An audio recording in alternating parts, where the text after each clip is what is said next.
రాష్ట్ర గౌరవ ముఖ్యమంత్రి వర్యులు పెద్ద రేవంత్ రెడ్డి గారు, రాష్ట్ర ఉప ముఖ్యమంత్రి వర్యులైనటువంటి బట్టి విక్రమార్క గారు, పెద్దలు భారీ నీటిపారుదల శాఖ మంత్రులు, గతంలో ప్రదేశ్ కాంగ్రెస్ అధ్యక్షుడిగా బాధ్యతలు నిర్వర్తించినటువంటి ఉత్తమ్ కుమార్ రెడ్డి గారు, ఈ ప్రాంతానికే కాకుండా యావత్ తెలంగాణ రాష్ట్ర యువతకు ఏదైతుందో ఆదర్శంగా నిలుస్తున్నటువంటి ఐటీ పరిశ్రమల శాఖ మంత్రులు మిత్రులు శ్రీధర్ బాబు గారు, సమావేశంలో పంచుకుంటున్నటువంటి మిత్రులు పొన్నం ప్రభాకర్ గారు, మంత్రివర్యులు, అట్లా మిత్రులు కొమ్మటిరెడ్డి వెంకరెడ్డి గారు, ఆర్ఎండ్బి శాఖ మంత్రులు, మా మిత్రులు ప్రదేశ్ కాంగ్రెస్ అధ్యక్షులు, ఇలా రాష్ట్రంలో కాంగ్రెస్ పార్టీని ఇలా విజయ దశలో ముందు తీసుకుపోవడానికి కృషి చేస్తున్నటువంటి మహేష్ గౌడ్ గారు, ఇంకా వేదిక అలంకరించినటువంటి స్థానిక శాసనసభ్యులు, ఇతర మిత్రులు, ముఖ్యంగా పెద్దపల్లి జిల్లా నలుమూలల నుండి తరలి వచ్చినటువంటి అశేష ప్రజానీకానికి నేను హృదయపూర్వకంగా నమస్కారాలు చెప్తూ, ఇక్కడ వాస్తవంగా ఈరోజు ఆనాడు తెలంగాణ రాష్ట్ర సాధన కొరకు ఏదైతుందో ప్రాణాలు త్యాగం చేసినటువంటి తెలంగాణ నిరుద్యోగ యువతకు ఏదైతుందో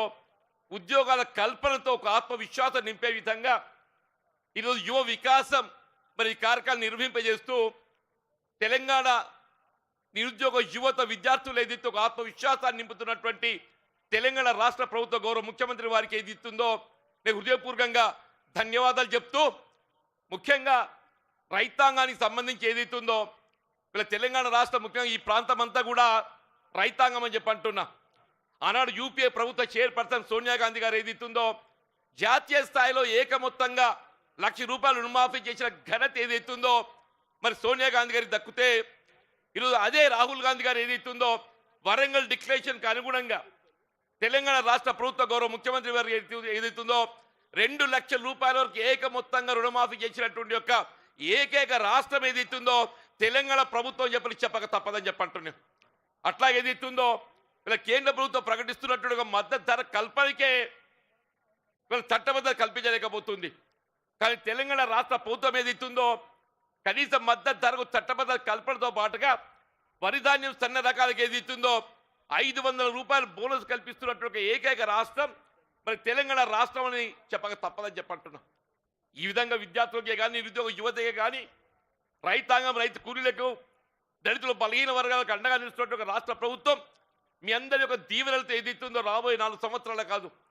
భవిష్యత్తులో ఏదైతుందో ఈ రాష్ట్రం మరింత పురోభివృద్ధిలో తీసుకుపోయే విధంగా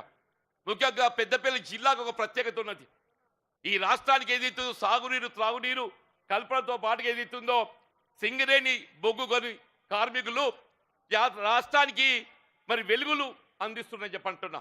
అట్లా ఖనిజ సంపద అందిస్తున్నటువంటి ఒక జిల్లా పెద్దపల్లి జిల్లా అని తప్పని చెప్పంటున్నాను. పెద్దలు పొంగులేటి శ్రీనివాసరెడ్డి గారు గృహ నిర్మాణ శాఖ మంత్రులు ఏదైతుందో యావత్ తెలంగాణ రాష్ట్రంలో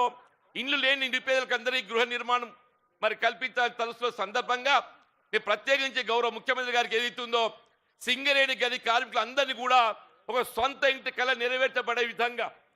ఆనాడు ఏదైతే వైఎస్ రాజశేఖర్ గారు ముఖ్యమంత్రిగా సింగరేణి గని కార్మికులకు అందరికీ వారికి నివాసితం ఉన్న స్థలాలకు పట్టాలు కల్పించింది. ఇలా వారికి అందరికీ ఏదైతుందో సొంత గృహ మంజూరీ కల్పించి అందరికి ఇంటి వాళ్ళు చేసే విధంగా ఏదైతుందో మరి రాష్ట్ర ప్రభుత్వం మరి వారికి అండగా నిర్వహించాలని కోరుతూ